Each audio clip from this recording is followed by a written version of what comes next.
رسول اللہ صلی اللہ علیہ وآلہ وسلم نے دیکھا جویریہ رضی اللہ تعالی عنہ فجر کی نماز کے بعد ذکر میں مشغول ہوئی، چاشت کا وقت آ گیا۔ اللہ اکبر۔ فجر کی نماز کے بعد سے ذکر، اور ذکر میں کس طرح لذت ہے کہ کب تک وہ ذکر کر رہی ہیں؟ چاشت کر۔ آپ صلی اللہ علیہ وآلہ وسلم جب تشریف لائے تو آپ نے فرمایا کیا خیال ہے جتنے وقت میں آپ نے ذکر کیا یہ کتنا اچھا عمل ہے، اگر میں آپ کو کچھ کلمات بتا دوں کہ جتنا تو نے ذکر کیا ہے اس سے بھی بڑا اجر تمہیں مل جائے تو کیا خیال ہے؟ کہا مجھے اور کیا چاہیے؟ فرمایا پھر 4 کلمات کہہ دیا کرو، اور وہ 4 کلمات کیا ہیں؟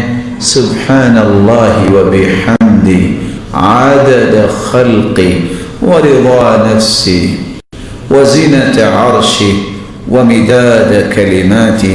اس کا اگر سادہ مفہوم پیش کیا جائے تو مفہوم یہ ہے، سبحان اللہ و بحمدی، اے اللہ میں تیری تعریف کرتا ہوں، کتنی؟ عدد خلقی، جتنی تیری مخلوق کی تعداد ہے۔ کتنی مخلوق ہے اللہ تعالیٰ کی؟ وہ میرا مالک ہی جانتا۔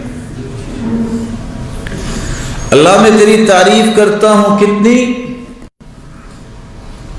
مداد کلماتی، اللہ جتنے تیرے کلمات ہیں اتنی میں تیری تعریف کرتا ہوں۔ کلمات کتنے ہیں؟ لا يعد ولا يحصى۔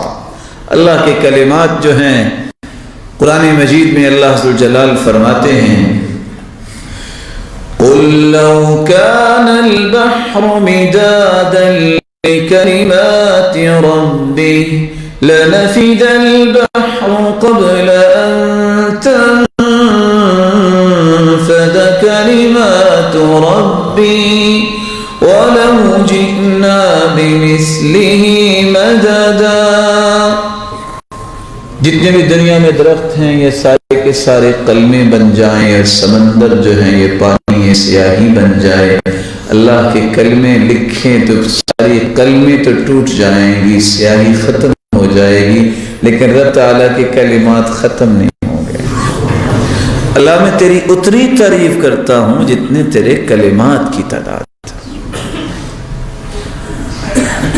تیسرا لفظ وزینت عرشی، میرے مالک میں تیری تعریف اتنی کرتا ہوں جتنا تیرے عرش کا وزن ہے، اور وہ بھی تو ہی جانتا ہے، ہم نہیں جانتے۔ اللہ اگر اس پہ بھی راضی نہیں تو میں تیری تعریف اتنی کرتا ہوں جو تجھے راضی کر دے۔ ورضا نفسی۔ اللہ عز و جلال یہ کلمات ہمیں اپنی زندگی میں شامل کرنے کی توفیق عطا فرمائے۔